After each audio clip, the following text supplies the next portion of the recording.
Yaralaydı kulağımda ellediğin şu sözün. Yaralaydı kulağımda ellediğin şu sözün. Yermen balamga balım küye balısıga ben küyermen balamga balım küye balısıga hayatın çakışında ayrılma daim algı hayatın çakışında ayrılma daim algı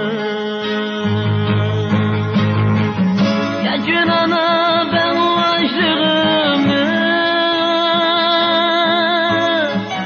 balayken ben şu çağda bala kaderine yattım komana ben bu bugün bu bende dedim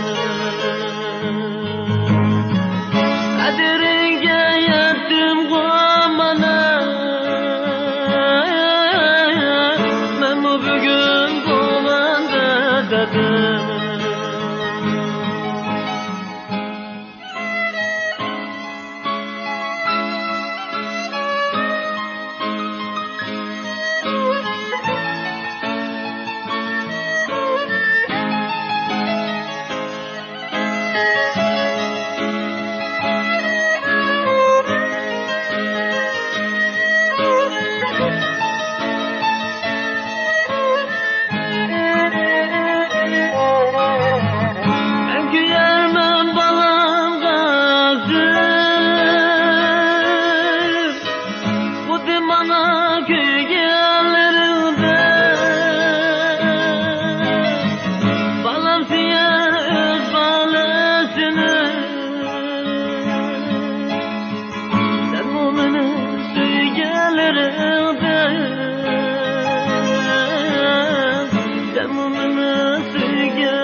Ayrılganda bilemedik ya.